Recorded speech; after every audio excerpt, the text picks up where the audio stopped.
E vamos hoje para a nossa terceira aula de Geografia Bíblica. Nós já tivemos aí uma aula introdutória, vendo a importância da geografia, o espaço que ela tem dentro das Escrituras. Vimos também viemos de uma caminhada aí da geografia dentro da história bíblica, até que a gente chegou na parte dos impérios. E essa é a parte que nós vamos ver agora. Lembrando que boa parte da história de Israel, ele esteve sob o domínio de outros povos. Então, a partir do cativeiro babilônico, Israel permaneceu sob o domínio dos babilônios, primeiro, né, depois dos persas, depois dos gregos e depois dos romanos. Israel só veio a ter autonomia política agora em 1948, com o renascimento, com a fundação do Estado judeu de Israel. Então, nós vamos caminhar dentro desse contexto dos reinos e impérios. Nós vamos ver muitos mapas, então peço que você esteja aí atento a isso, porque esse é o nosso objetivo aqui, tá?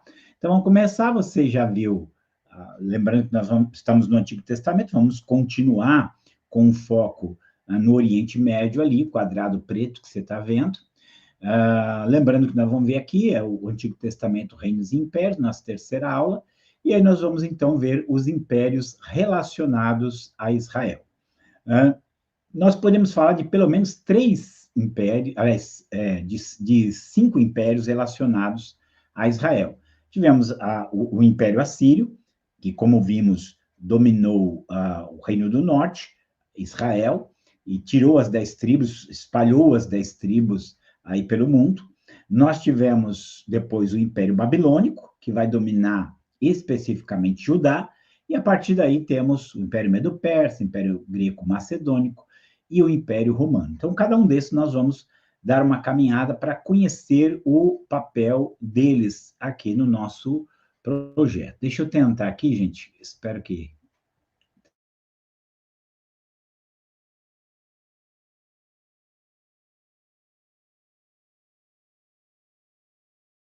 a nossa... Opa, está aqui, pronto. Nós temos aqui a cronologia dos impérios. Então, eu queria que você desse uma olhada nessa cronologia dos impérios e aqui, para a gente ter o nosso roteiro, nossa caminhada, né? Então, aqui vai ajudar um pouco a nós entendermos esse caminhar dentro da história bíblica, né? E destacar os aspectos geográficos. Então, começa ali com os assírios. Nós temos o nome de Nínive, relacionados aos sírios, embora a capital inicial do Império Assírio fosse a cidade de Assur, mais tarde Nínive se torna essa capital. E Nínive vai ser mencionada não só no livro de Jonas, né, de uma forma assim muito clara e explícita, mas também, muita gente não sabe, a profecia de Naum, que foi dada cerca de 100 anos depois da profecia de Jonas, também estava se referindo a Nínive. E se você ler atentamente a profecia de Naum, você já tem uma profecia falando sobre a destruição e a queda dessa cidade. Também o nome de Senaqueribe, que surge na Bíblia, está ligado a esse império, né, ao Império Assírio. Lembrando que o Senaqueribe é aquele que vai tentar fazer o ataque a Jerusalém, que é vencido, morre ali na sua terra. Então, é um nome, não é o único nome do Império Assírio que aparece nas Escrituras, mas é o que mais se destaca. E, por fim, só ali mencionando a assiriologia, que é um dos ramos da arqueologia, e que estuda de uma maneira mais profunda o Império Assírio e as suas relações, né? Depois do Império Assírio, nós temos o Império Babilônico. Você veja bem que tem umas datas aí em cima. Então, o Império Babilônico teria durado mais ou menos do ano 605 até o ano 535 antes de Cristo, né? Nós temos diversas profecias sobre a Babilônia, nós temos diversas referências à Babilônia, tanto no sentido de império, como no sentido de cidade da Babilônia. Você deve lembrar, ali na nossa primeira aula, as cidades-estados que viraram império. E aí nós temos o Jeremias, que vai ter um papel importantíssimo em todo esse processo, porque é ele que vai alertar os reis de Judá que se subjuguem, né, que se submetam ao rei da Babilônia, e vai sofrer por isso, né? Mas o livro de Jeremias é um livro bastante focado na Babilônia.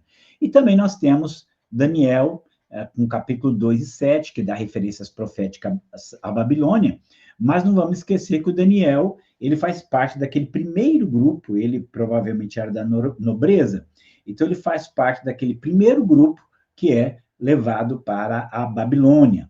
Sai da terra deles, é levado para a Babilônia, e ali tem um papel de destaque.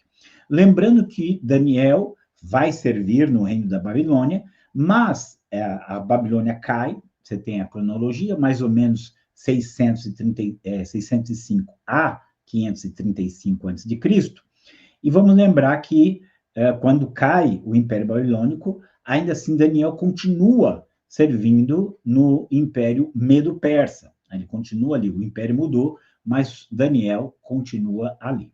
E o Império Medo-Persa ele vai durar de cerca de 535 até o 333 a.C. Além do nome de Daniel, nós temos o nome de Ciro, ligado a esse império, temos a queda de Babilônia, narrada ali capítulo 5, pelo menos do lado de dentro, narrado capítulo 5 de Daniel, Mene, Mene, Tekel, Upharsin. Temos a história de Esther, porque a história de Esther, ela se passa nesse contexto babilônico, e temos o capítulo 8 de Daniel, onde nós temos o combate entre um carneiro e um bode, que representa o conflito entre os gregos e os persas, né, com a vitória dos gregos, como nós vamos ver. E aí, saindo os gregos de cena, entram saindo os persas de cena, entram os gregos, a partir de 333, com Alexandre o Grande, né, que teve um bom relacionamento ali com os judeus. Mas com a morte de Alexandre, você tem a divisão do seu reino pelos 4 generais, todos eles tiveram algum tipo de atrito com o povo judeu, mas um deles, que é o Antíoco Epifânio, conhecido como o anticristo do Antigo Testamento, ele foi muito marcante nessa história toda, inclusive com representações proféticas no livro de Daniel, a história dele contada ali em Macabeus, então é importante a gente conhecer esse período também. Por fim, sai o Império Grego, em 63 a.C., e entra em cena o Império Romano, né? Depois de vencer Cartago na disputa por espaço no Mediterrâneo, você tem cada vez mais uma ampliação do Império Romano, e aí você tem Pompeu conquistando Jerusalém, e mais tarde os Herodes entrando ali no templo. Acho que já deu, aliás, entrando ali na Judéia e governando toda aquela região ali. Eu acho que já deu para você ter, então, aqui uma caminhada, né, histórica para a gente poder entender todos esses contextos. Mas vamos lá, vou tentar ser rápido, porque tem histórias muito interessantes na virada desses impérios aí. Então, a gente começa aqui com Assíria e Babilônia.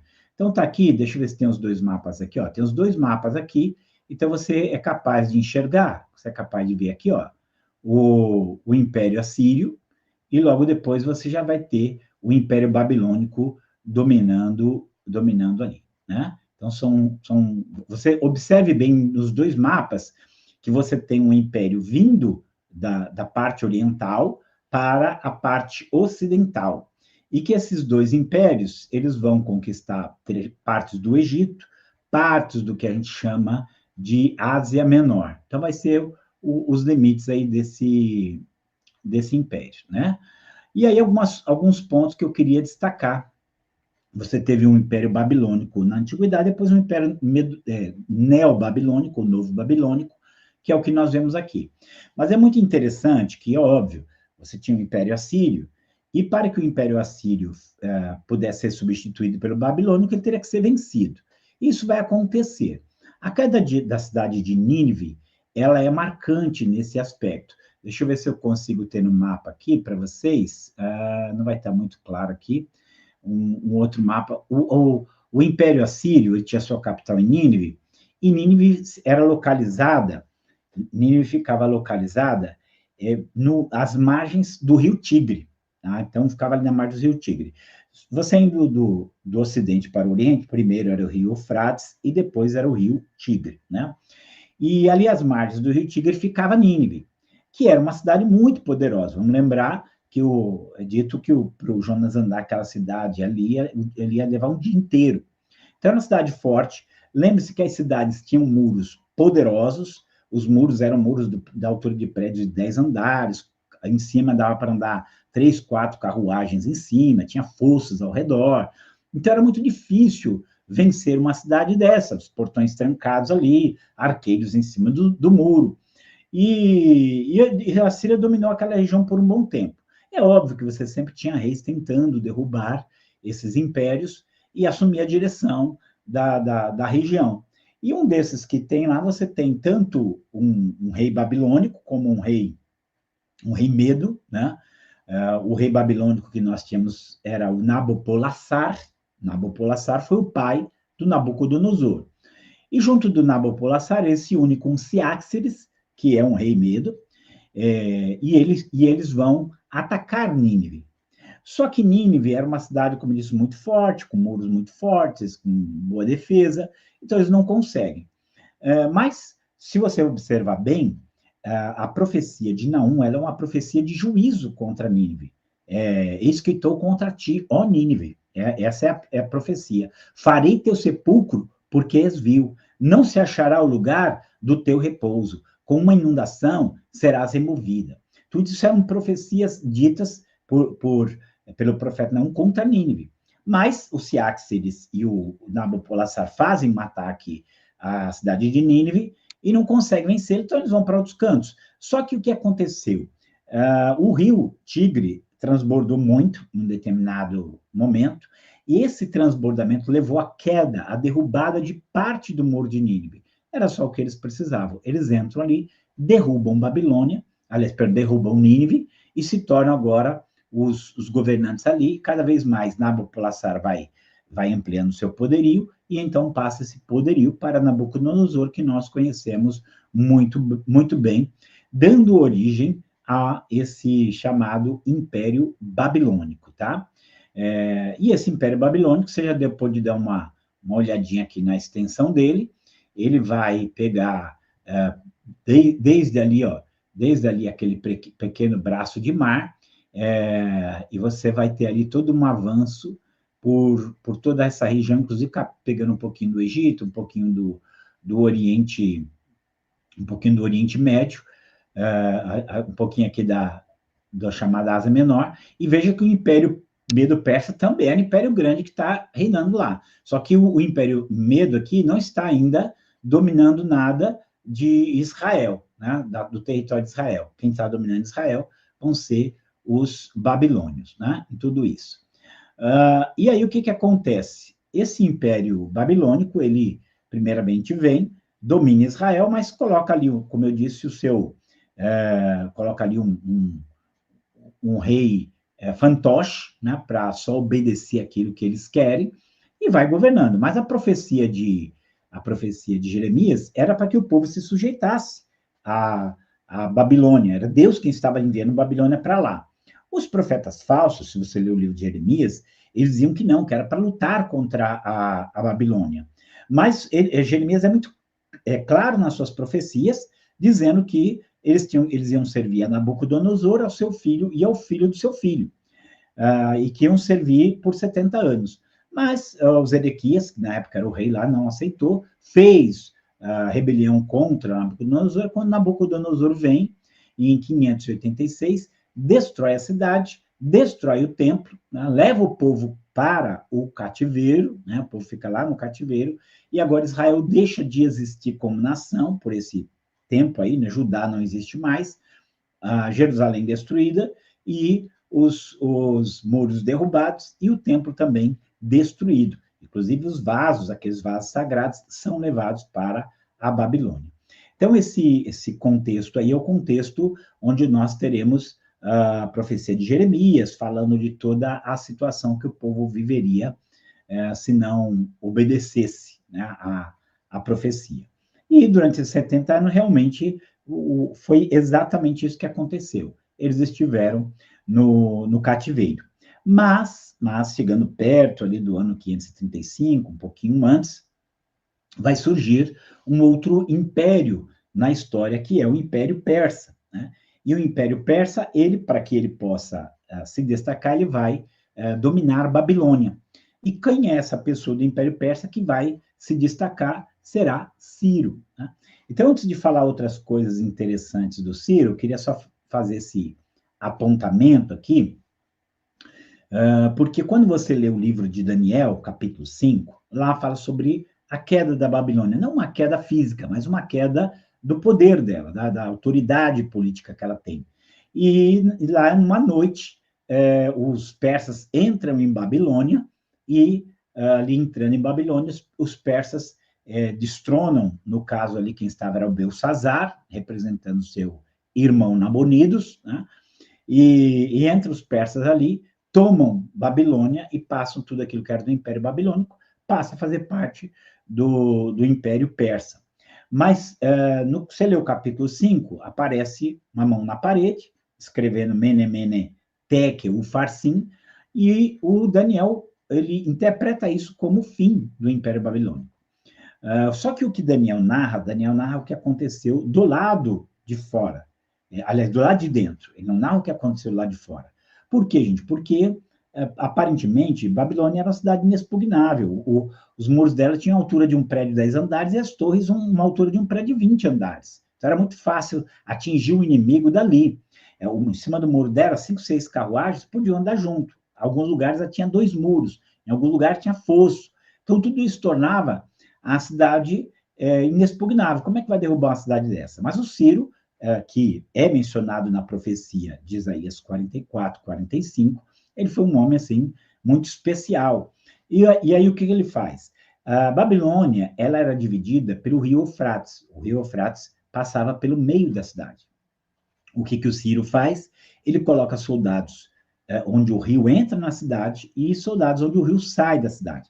Veja bem, essa história que eu estou narrando aqui é a história conforme conta o historiador Heródoto. Heródoto foi o pai da história. Ele não está, ele não tem nenhum conhecimento das profecias bíblicas, ele não tem conhecimento dos profetas que falaram da queda da Babilônia, mas ele vai narrando porque é muito importante para a história dos persas com os gregos, e por isso ele narra, né? O Heródoto era grego. O que acontece? Depois de fazer isso, colocar soldados onde o rio entra e onde o rio sai da cidade, o Ciro, ele desvia a água do rio Eufrates para um lago vazio. Era um lago que havia sido cavado por uma princesa Semiramis, e ele então desvia, faz canais e desvia a água do rio para esse lago.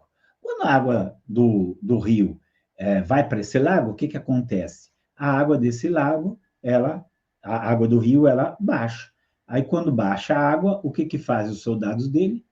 Ai, meu Deus do céu. Isso aqui, eu achei que tinha alguma coisa aqui. Fiquei até preocupado. Mas quando ele erra, quando ele faz isso, a água do rio, ela baixa, e aí os soldados dele entram por baixo do muro, de um lado e de outro. E tanto que eles tomam Babilônia de uma forma muito rápida. Nesse momento que vai acontecer o fim do reinado babilônico e o começo do Império Medo-Persa. Por que Medo-Persa? Aí nós vamos ter que contar a história do Ciro, tá? Mas o Império Persa, como você vai ver aqui, é um dos maiores impérios que nós tivemos aqui na história até então.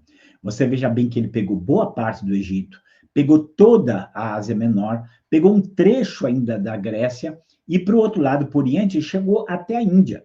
Quando você lê, inclusive, tanto o livro de Esther, como outros, vai falar que ele reinou sobre 120 ou sobre 127 províncias, dependendo aí da tradução. Então, era um império enorme. É dentro desse império que nós temos a história de Isaías, é dentro desse império que nós temos a história, o livro de Ageu, o livro de Zacarias, a história de Esther, Neemias, Esdras, são todos livros que são posteriores, né? Posteriores ao cativeiro, aqueles 70 anos de cativeiro. E vamos lembrar aqui, Deus falou que iam ser 70 anos de cativeiro, que eles iam servir a Nabucodonosor ao seu filho e ao filho de seu filho, e então é nessa hora que entra o Ciro. E o Ciro, gente, ele tinha, digamos, uma política diferente. Enquanto que os assírios, os babilônios tiravam os povos da sua terra e colocavam em outros lugares, com o intuito deles não se rebelarem, o Ciro era o contrário. O Ciro, ele resolve beneficiar os povos, mandar os povos de volta para seus lugares e ajudá-los, inclusive, nisso. Quando você lê tanto o final de Crônicas como o começo de Esdras, é algo muito importante, porque fala, segundo a palavra do Senhor, diz Ciro. E o Ciro, então, ordena que o povo judeu volte para a sua terra e reconstrua a sua cidade e reconstrua o seu templo. Então, veja que o Ciro, ele age de uma maneira completamente diferente, conforme estava dito em Isaías 44, 45. Lá em Isaías 44, 45, Deus dizia que o Ciro ia ordenar que a cidade fosse reconstruída e que o templo fosse reconstruído. Só que quando essa profecia foi dada por Isaías, nem a cidade não havia sido destruída, o templo não havia sido destruído. E ele ainda chama Ciro pelo nome, 200 anos antes dele nascer. Então, Ciro é um indivíduo muito marcante, é aquele que Deus fala, né? Eis que vou adiante de ti, endireitando os caminhos tortos, quebrando os ferrolhos de ferro, despedaçando os portões de bronze, dando a ti os tesouros das nações. Foi eu quem pus o teu nome e o teu sobrenome, ainda que não me conheças, por amor do meu povo Israel. Então, ele vai ser um instrumento para levar o povo de volta para sua terra e reconstruir a cidade de Jerusalém e reconstruir o templo, que é o que está descrito ali tanto em Esdras como Neemias. Então, esse processo aqui, ele está ligado plenamente ao Império Persa. Eu quero pôr aqui, então, aqui umas coisas. A história de Ciro, gente, é fantástica. Vou tentar resumi-la aqui, porque ela é uma história assim, muito fantástica. Quando ele nasce, o avô, né, dele, o Astíages, teve um sonho com a filha dele, né? O Astíages teve um sonho com a própria filha, onde saía água do ventre da filha, cobria o reino dele, depois cobria a terra. E quando ela ficar grávida do Ciro, ele tem um sonho dela, de um ramo de oliveira saindo do seio dela, cobrindo o reino dele, cobrindo a terra. E ele, para se livrar disso, o que ele faz? Ela casa, ele era um rei dos Medos, né? O Astíages. Ele casa a filha dele com um príncipe persa. Por quê? Porque o persa era um reino pequeno, era um reino dominado. Então ele fala, não vou dar chance dela de reinar aqui, não. Quando tem o filho, ele chega ao ponto de mandar o ministro dele levar o Ciro para a floresta, fala para a filha que o menino nasceu morto, ele manda levar o filho para a floresta e deixa que as feras da floresta o despedacem e conferir com os próprios olhos se isso aconteceu. Mas esse ministro dele não tem coragem de fazer isso. Ele dá para uma pessoa do povo lá, um boiadeiro, e esse boiadeiro também fica triste com isso. O que ele faz com a esposa? Eles tiveram um filho natimorto, colocam esse filho natimorto na floresta para os animais atacarem e cria Ciro como se fosse o filho deles. Dá o nome de Ciro, cria como fosse o filho deles. Futuramente, quando o Ciro está ali já adolescente, o Ciro, ele acaba por uma briga, um conflito que houve, e parar diante do rei. E o rei, quando olha para Ciro, reconhece os traços. Quando ele reconhece os traços, ele chama o ministro dele e pergunta, você fez o que eu mandei? E o ministro falou, não. Aí o ministro fala, não tive coragem, mandei outra pessoa. Ele chama o boiadeiro, e o boiadeiro conta que cuidou daquele menino como se fosse dele. Bom, tudo aconteceu, o Ciro estava vivo, aí o rei, então, resolve dizer tudo que tinha feito e fica com Ciro, né? Só que para que Ciro não representasse um perigo para ele, manda ele morar na Pérsia. Só que, gente, os reis orientais, eles eram muito perversos. É só você lembrar que Nabucodonosor ia matar os magos e toda a família dele se não dissesse o que ele sonhou. Então, eles tinham muito isso, né? Essa era uma característica dos reis persas, essa perversidade, essa maldade. Então, o rei Astíages, o que ele faz? Ele acalma o coração do ministro, dizendo que está tudo bem, porque o ministro ficou com medo, tinha descumprido a ordem do rei, isso era sério. E manda, inclusive, quando eu vou dar uma festa à noite, você vem para a festa, mas antes disso, quando você chegar na sua casa, manda o seu filho brincar com Ciro aqui, né? Você vai estar aqui no palácio, manda brincar. E quando o filho desse ministro chega, ele mata esse menino, cozinha, e no banquete à noite, sem o ministro saber, ele vai servindo a carne do próprio filho para ele comer. Ele vai comendo, tá sabendo. Daqui a pouco ele manda levar a cabeça e os pedaços lá do menino para esse ministro, mostra no cesto que é o filho dele e pergunta: você quer mais alguma coisa? Comer mais alguma coisa? Quando ele vê, é óbvio que ele ficou chocado, é óbvio que aquilo foi algo terrível, mas ele fez de conta que estava tudo bem, porque senão ele morreria. E ele continuou lá, servindo o rei da Pérsia, aliás, o rei da Média, o Astíages, mas o que ele começou a fazer? Com o ódio que ele estava, ele começou a nutrir o coração de Ciro, falar dos sonhos que foram dados sobre ele, dizendo que ele foi escolhido para reinar no lugar do avô e para dominar todo o mundo, toda a região ali.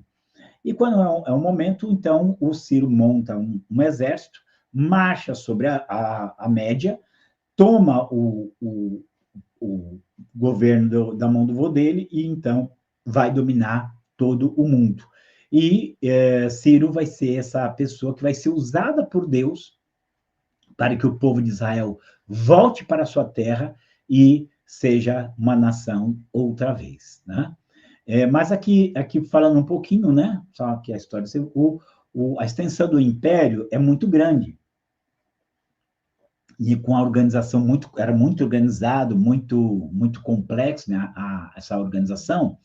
Mas só lembre do seguinte, que eles foram até governantes, de certo modo, benevolentes para com Israel. Então, Israel teve um período muito bom ali embaixo dos persas, que não tinham as mesmas formas que os babilônios. Mas ainda assim, é claro, era uma dominação acontecendo ali, e é óbvio, Ciro em algum momento morreu, vieram outros governantes, sempre há algum conflito aí, mas é nesse período que o templo é reedificado por Zorobabel e o sumo sacerdote Josué. É por esse templo que o Esdras estabelece, restabelece ali o culto no templo, e o Esdras, gente, para alguns ele vai ter um papel muito especial, porque, segundo alguns, é ele que incute na mente dos judeus essa questão do estudo das escrituras. Inclusive, alguns defendem que com ele surgiria a sinagoga, essas casas de oração, onde judeus passam a estudar a Bíblia e orar, né? É nesse contexto que surge Ageu e Zacarias profetizando, inclusive ajudando, exortando, animando o povo para a reconstrução do templo. E é nesse período dos persas que nós temos a história de Ester, quando o Amã quer destruir todo o povo, né? Quer destruir tudo ali, acabar com todos os judeus, e Ester intercede. Então, são momentos assim muito marcantes desse período. Mas olhando para o mapa aqui, você vai ver um detalhe, e aqui é onde as coisas elas vão mudar. Né? Você está vendo que, diferente de outros, indo aqui para a sua esquerda, para o ocidente, os persas tentaram dominar a Grécia também, né? Aqui é onde a coisa vai acontecer, né? Onde muita coisa vai acontecer. Por quê? Porque agora, nesse momento, os persas ficam conhecendo tentando dominar os gregos ficam conhecendo os persas, e vai ser esse contato, esse conhecimento, essa tentativa de domínio, que vai inverter mais para frente a situação. Por que vai inverter? Porque lá na frente os gregos irão dominar os persas, o Império Persa inteiro, na pessoa de Alexandre o Grande. É muito curioso aqui, se você for observar, não sei se meu cursor ele aparece aqui no vídeo, mas você tem aqui um pequeno estreito, né? Um pequeno estreito que sai do Mediterrâneo e entra aqui no Mar Negro, né? Os antigos chamavam esse lugar de Helesponto, né? Então, uma pequena faixa de terra, só que do lado de cá é a Ásia, do lado de lá já é a Europa. Isso aqui guarda essa informação, porque lá na frente vai, inclusive, na evangelização do mundo, isso vai ter um grande significado. Mas o rei da Pérsia, na época, o que era da época, ele era tão altivo que ele queria atravessar esse pequeno estreito aí, ele queria atravessar ele andando. Então, ele manda colocar alguns navios um do lado do outro e ele passa andando para dominar a Grécia. Mas os gregos não se deixaram dominar. Na primeira tentativa que os persas fazem de dominar os gregos, tem até uma história muito interessante, que os persas, eles, quando queriam dominar um povo, eles pediam que esse povo, eles iam lá, mandavam os embaixadores, e os embaixadores pediam terra e água. Então, eles levavam terra e água daquela região para dizer assim, vocês estão submissos a nós.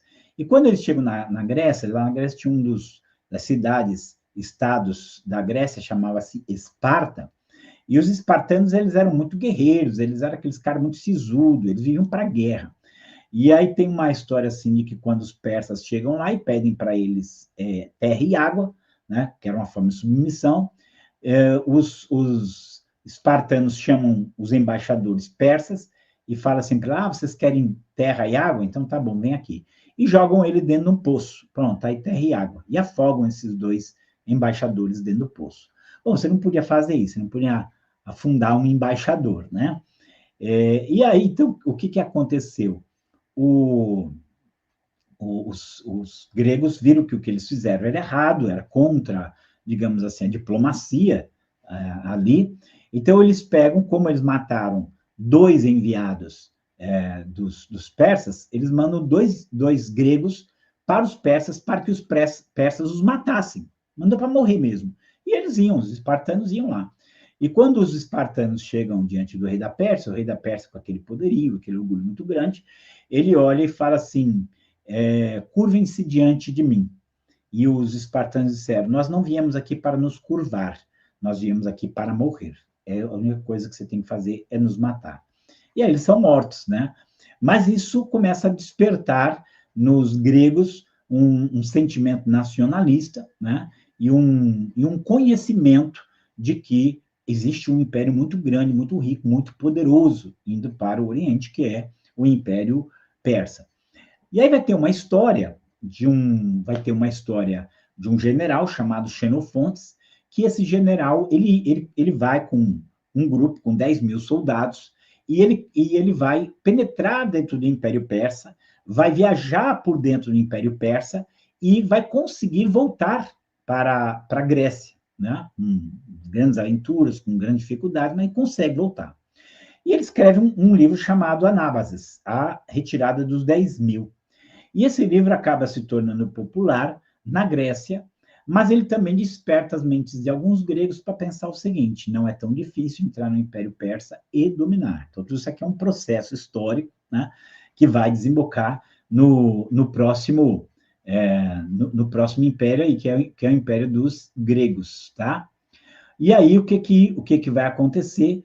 Na Grécia, você tem a parte norte, que é chamada de Macedônia, que é uma cidade também, uma região também que você já ouviu falar no Novo Testamento, era Macedônia. E lá na Macedônia surge um grande guerreiro, que é o Filipe da Macedônia. Ele sai dominando muitas terras, inclusive as terras do sul, ele domina a Grécia inteira. A Macedônia domina ali a Grécia inteira. E o Filipe da Macedônia, ele tinha um filho, né, que se chamava Alexandre o Grande. E esse Alexandre o Grande é o que vai derrubar o Império Persa e vai conquistar toda aquela região num período muito rápido de tempo. Vamos lembrar que nele começa a visão de Daniel, onde o carneiro vai lutar contra o bode e vai ser vencido, né? Então, aqui só para você dar uma olhadinha no Império Grego, que vai abranger não só a Grécia, não só o Egito, não só a região ali do Oriente Médio, mas que vai chegar até a Índia. Então, também vai ser um grande império de Alexandre. Você está vendo aí toda essa expansão. Só lembrando aquilo, que até aqui nós tivemos impérios que vêm do Oriente para o Ocidente. Agora nós temos um império vindo do Ocidente para o Oriente. Aqui é a visão do capítulo 8, porque o bode ele vem do Oriente para derrubar o carneiro, né? Então aqui ele vem e vai derrubar e pisar aos pés, né? E aí a gente não tem como contar essa história sem falar do Alexandre o Grande, né? Alexandre o Grande. Por quê? Ele era aquele assim, desde novo ele se destacava, inclusive, vamos lembrar que na profecia do bode contra o carneiro, diz assim que o carneiro, que o bode tinha uma ponta notável entre os olhos, e que quando essa ponta é quebrada, 4 surgem no seu lugar. Isso é uma referência muito clara a Alexandre o Grande. Vamos lembrar que Daniel está escrevendo as suas profecias no século VI, que o Alexandre é do século IV. E o Filipe da Macedônia prepara o filho dele para grandes coisas, inclusive ele vai ser educado por quem? Um dos maiores sábios da história, que é o Aristóteles, né? Tem uma história do Alexandre que conta que havia um cavalo que ninguém domava, que era o bucéfalo, né? Era um cavalo negro que ninguém conseguia dominar. E que o Alexandre ele se propõe a dominar esse cavalo. E aí, quantos que ele chega, e alguns dizem que ele falou alguma coisa no ouvido do cavalo e subiu no cavalo. Então, ele vai ser, cada coisa que realiza, ele vai se destacando ali. Mas a verdade é que, segundo conta, né, o que o Alexandre fez? Ele percebeu que o cavalo era muito bravo, porque o cavalo se assustava com a própria sombra. Então ele pega a cabeça do cavalo e coloca na direção do sol, de maneira que o cavalo não consegue ver a sua própria sombra. Então ele consegue dominar esse cavalo, que foi seu cavalo, se não para a vida inteira, por um bom tempo. Mas quando morre o pai dele, o Filipe, da Macedônia, Macedônia dominava o sul. Só que o pessoal fala assim, menino de 18 anos, isso não vai dar em nada, esse menino não vai conseguir fazer nada. Só que ele já entra lá, derrubando meio mundo, e subjuga toda a Grécia. E forma um grupo muito grande do exército, um exército para vencer o exército persa. O que ele faz? Ele cria um tipo de formação, né? Ele cria um tipo de formação militar chamado falange, onde poucos soldados conseguiam vencer muitos. Porque, veja só, a Grécia não tinha nem perto o número de soldados, de armamentos que a Pérsia tinha. Então, o Alexandre cria tipo um bloco de soldados, onde ficavam vários soldados do lado de fora, com seus escudos grandes, que acabavam funcionando como uma couraça, e uma lança comprida, que podia cutucar e furar, sem ser furado, né, pelos inimigos. Então, é como se fosse um tanque de guerra humano, que entrava no meio daqueles batalhões grandes. Era difícil alcançá-los, por causa dos escudos grandes, e por outro lado, eles conseguiam alcançar fácil por causa da lança. Quando alguém da linha de frente morria, alguém que está dentro vinha para o lugar dele. Então, você tinha ali aquela formação compacta, e através dessa formação compacta, foi assim que Alexandre foi vencendo não só todos o Império Medo-Persa ali, depois até mesmo ele chega em diversas partes da Índia, né? Então, os gregos vão enfrentar o Império Medo-Persa. O Alexandre atravessa o pequeno estreito ali, né? O Helesponto, chamado Estreito de Bósforo. Ele atravessa ali e sai dominando a Ásia. Considera dominar toda aquela terra dominada pelos persas.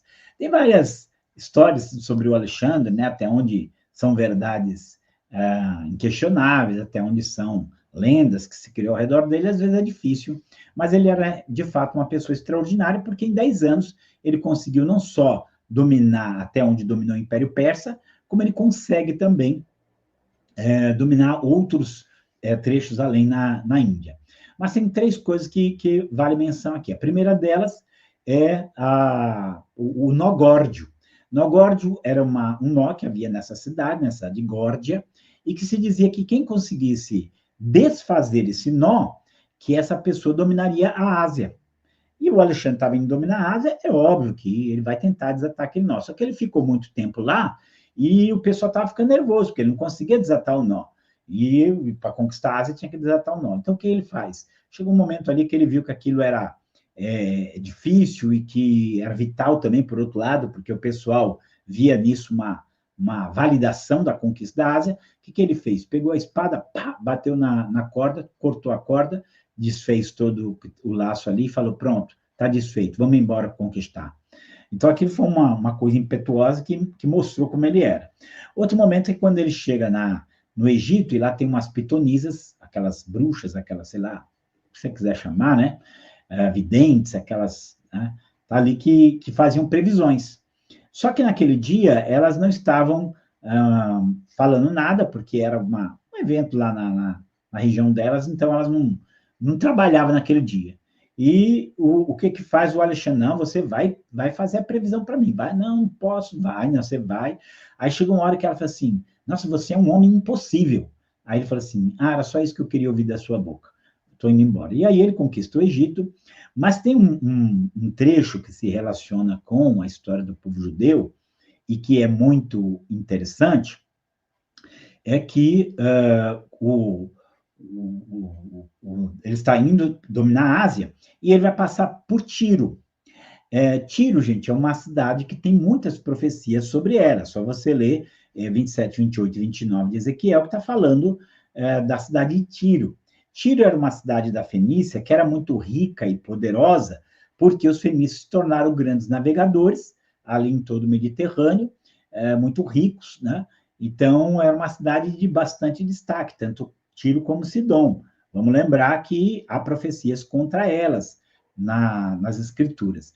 Só que as profecias diziam que Nínive, as profecias diziam que Tiro ia ser destruída e que sua madeira, o seu pó e as suas pedras seriam lançadas no mar e que ela se transformaria numa pedra lisa onde os pescadores iriam secar as suas redes, né? Isso é a profecia, ela vai falar a respeito disso. E, de fato, essa profecia ali, ela vai se cumprir já em parte com Nabucodonosor, porque Nabucodonosor destrói a cidade de Tiro, destruiu a cidade. E destruindo Tiro, os habitantes, eles tinham uma ilha mais ali na frente, né, da cidade, e eles vão para essa ilha e reconstrói a cidade ali, que eles chamam de Nova Tiro, né? E reconstrói essa cidade, põe os muros ali, e acaba sendo essa cidade uma cidade muito, como posso dizer assim, segura. Por quê? Porque eles estão numa ilha, você tem os muros ali, quando os navios chegavam perto para atacar, eles atacavam ali de cima, então ninguém conseguia conquistar. E o Alexandre está indo conquistar a Ásia, então ele entende que ele tem que destruir essa nova Tiro que estava lá, né? E aí, sem saber, ele cumpre uma profecia. Por quê? Porque ele pega toda a madeira, o pó, as pedras da ruína da antiga Nínive, vai jogando no mar e vai fazendo, sabe assim, quando faz um promontório, quando faz assim, como eu posso chamar assim, tem um nome isso aqui, eu esqueci agora, mas faz um caminho com aquelas pedras para chegar até Tiro e conquistar Tiro. E ele conquista essa nova Tiro daquela maneira e cumpre a profecia, porque ele raspa o pó, a pedra e a madeira e joga no mar. Mas quando ele está lá nessa conquista, ele pega e manda um recado para os judeus, pedindo a ajuda dos judeus. Ó, estou indo conquistar Tiro, preciso que vocês me ajudem. Só que os judeus, eles eram muito fiéis nas suas alianças. Então, eles vão lá e eles falam para os mensageiros, olha, nós não podemos ajudar o Alexandre o Grande porque nós temos uma aliança com o rei da Pérsia e não seria correto quebrar essa aliança. E aí o Alexandre fica furioso e fala, ó, quando eu sair daqui de conquistar Tiro, eu vou conquistar Jerusalém. E ele vai para a conquista de Jerusalém. Quando ele chega para conquistar Jerusalém, que ele está no caminho, os amigos dele, né, os generais dele já estão ali repartindo despojo. Ele sabe que existem tesouros guardados ali no templo, então ele sabe que tem esse despojo, e eles então já estão dividindo ali o que cada um vai ficar. Quando eles estão indo a caminho de Jerusalém, o Jadua, né, que na época era o sumo sacerdote, começa a orar e jejuar com o povo, porque o Alexandre é muito cruel, ele vem e destrói tudo.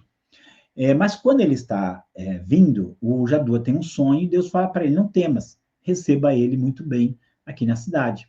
E quando o Alexandre chega, realmente eles estão todos com as roupas de sacerdote, lançam flores sobre ele, e quando ele vai chegando, o Alexandre desce do bucéfalo e se dobra diante do sumo sacerdote, do Jadua. E os amigos dele ficam indignados, falam, o senhor foi honrado como um Deus, e agora o senhor se curva diante deste ancião, né? E aí o Alexandre fala assim para ele, não é diante desse ancião que eu me curvo, mas eu me curvo diante do Deus dele. Porque quando eu estava lá na Macedônia, decidindo se eu avançava para conquistar a, a Ásia ou não, eu vi um ancião em um sonho dizendo que eu avançasse porque eu ia conquistar toda a Ásia. E eu nunca tinha visto aquele ancião na minha vida, nem as roupas que ele vestia. E agora, diante aqui desse sumo sacerdote, eu reconheço que ele era o ancião do meu sonho.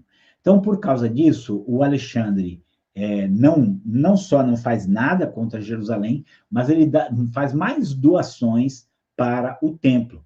E o relacionamento dos judeus com Alexandre foram muito amistosas, né? Os judeus e o Alexandre se deram sempre bem. E ele continuou ali diante as suas conquistas, né? Agora, isso aqui é importante nós sabermos sobre os judeus. Aliás, é importante saber sobre os gregos. O Alexandre não queria levar só o domínio político. Ele vai dominar politicamente essas terras que ele conquista. Mas ele queria dominá-las também intelectualmente, culturalmente, porque a cultura grega era uma cultura bem desenvolvida. Então, ele leva vários mestres com ele para ensinar o grego, para ensinar a cultura grega. Lembre-se que na cultura grega você tem filosofia, esporte, a própria língua grega em si, né? Então, isso eram coisas comuns dos gregos, ele queria colocar isso. Aí você vai entender por que o Novo Testamento vai ser escrito em grego, apesar de estar sob o domínio romano, né? Apesar disso, o Novo Testamento escrito em grego, porque o grego se tornou a língua universal ali daquela região. Os romanos conquistam a Grécia, mas culturalmente a Grécia conquista Roma, porque os gregos eram uma cultura posterior. Mas bem, o Alexandre, ele vai morrer logo, ele morre com 30 e poucos anos, de excessos, né? Vamos falar de excessos que ele teve ali. Ele morre, e quando ele morre, conforme mostra as visões de Daniel, no lugar dele se levantam quatro governantes. Desses governantes, então, nesses governantes é dividido o império. A parte onde hoje seria a Síria, não a Síria, da Síria ali, fica na mão de um dos seus generais chamado Seleuco, que vai dar origem à dinastia dos Seleucidas. E o Egito fica na mão do Ptolomeu, né, que vai dar origem à dinastia ptolemaica. Por que eu estou falando desses dois? Porque a terra de Israel está entre esses dois. A terra de Israel vai estar entre o Egito e a Síria. E, portanto, ela vai ser uma terra de disputa entre os governantes da dinastia ptolemaica no Egito e a dinastia seleucida na Síria. Então, tudo isso a gente vai ver aí nesse período. E aqui, só para fazer um resumo, aqui a gente já sai um pouquinho do contexto bíblico, né? Para a gente estar no contexto não bíblico.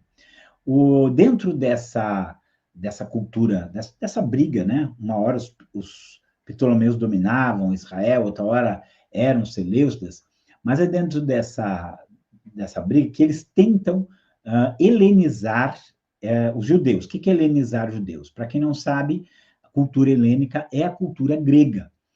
Os gregos não se chamam de gregos, eles se chamam de helênicos.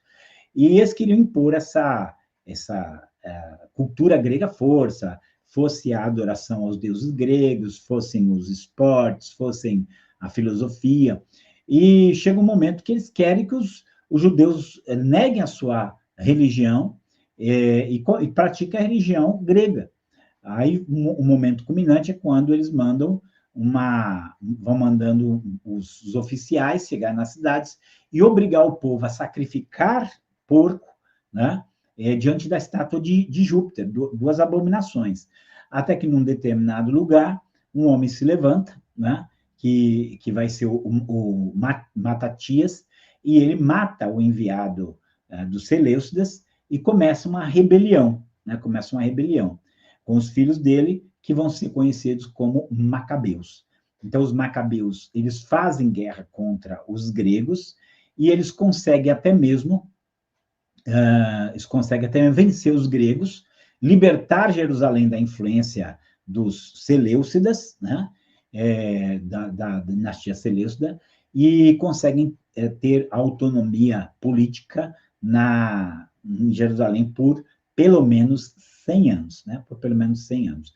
Vamos lembrar que é dentro desse contexto do domínio Seleucida que vai surgir o Antíoco Epifânio.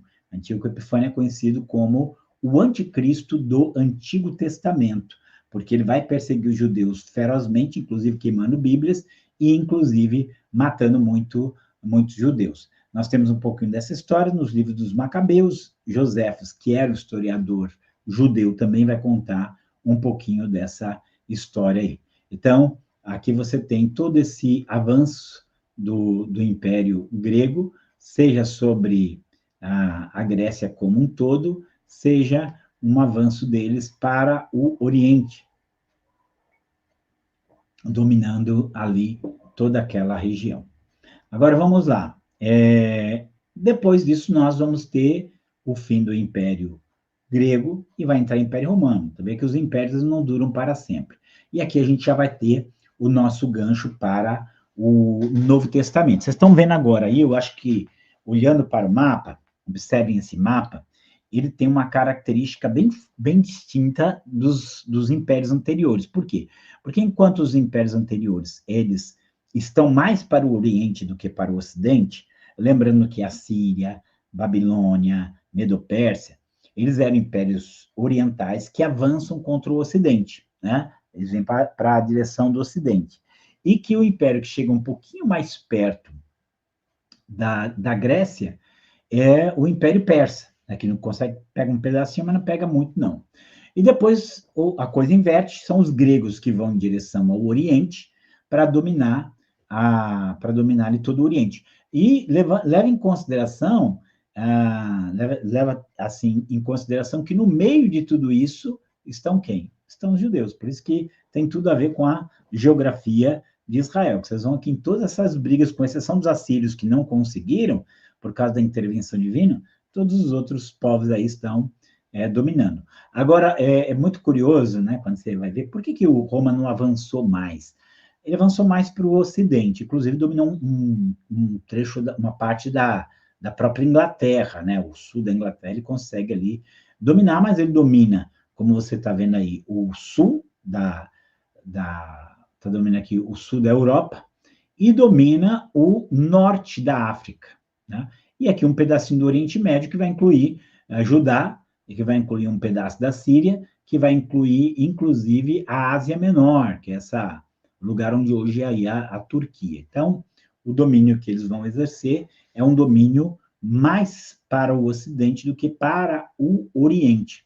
E eles tinham medo de passar um determinado limite. Eu lembro que o Edward Gibbon, no livro dele chamado Declínio e Queda do Império Romano, que é um dos grandes clássicos sobre a história do Império Romano, ele conta um episódio que os romanos tentam passar um determinado limite para o Oriente, e aí dá uma tempestade, caem raios, vários soldados morrem, então eles ficam com medo, eles entendem que eles não querem que eles avancem. Então ele vai ficar aqui para o Ocidente, rodeando aí todinho o Mediterrâneo, né, como vocês estão vendo.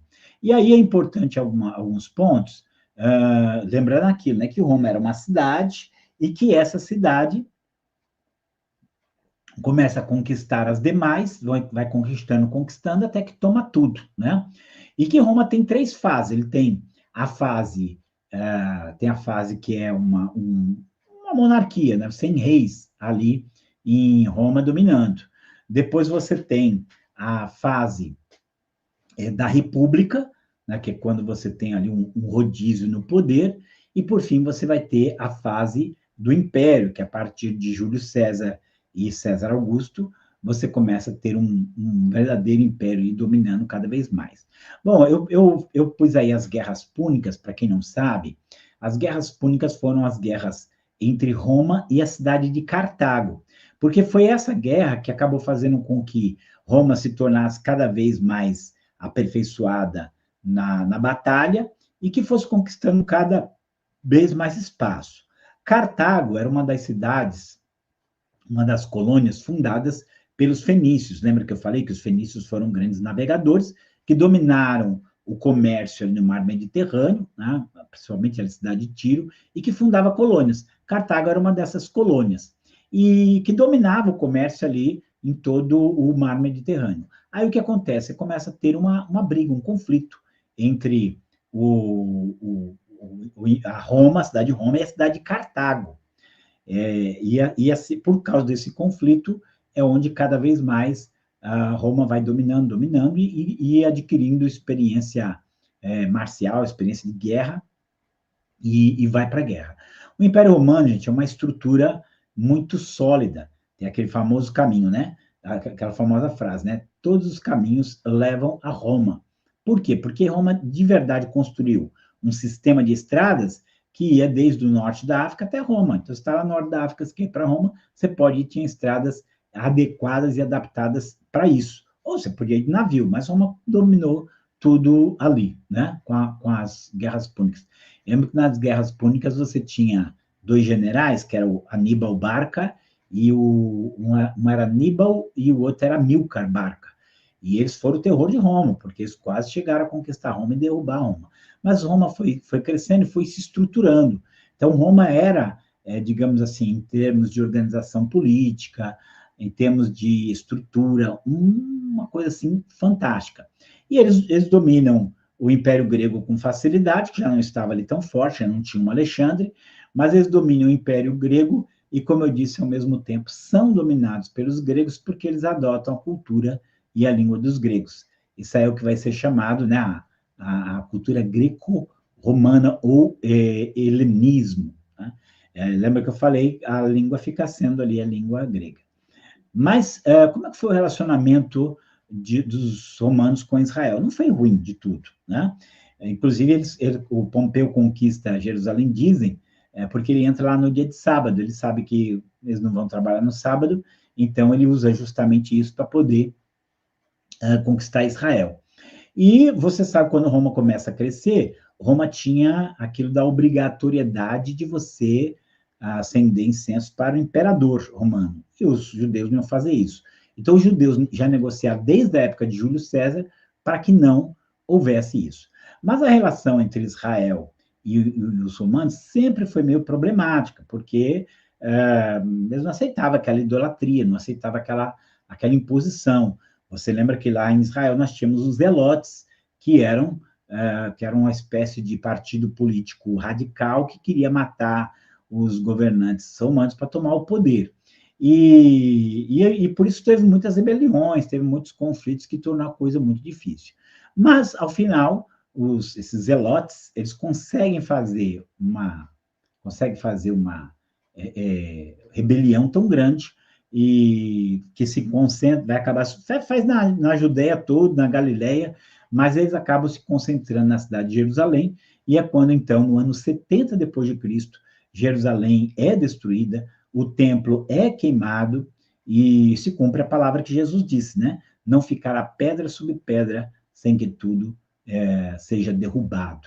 E, de fato, foi assim que aconteceu, até porque os ouros do templo ficaram misturados entre as pedras do templo ali, e os soldados romanos, para pegar o despojo de guerra, foram derrubando, até que conseguiram derrubar plenamente, né?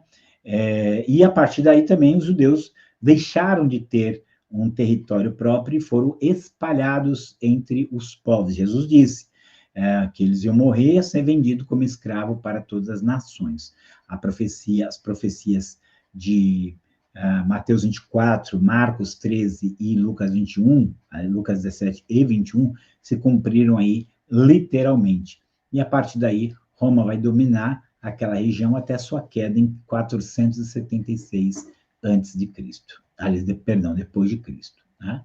Então, está aqui, já encerrando aqui para vocês, caso queira acompanhar.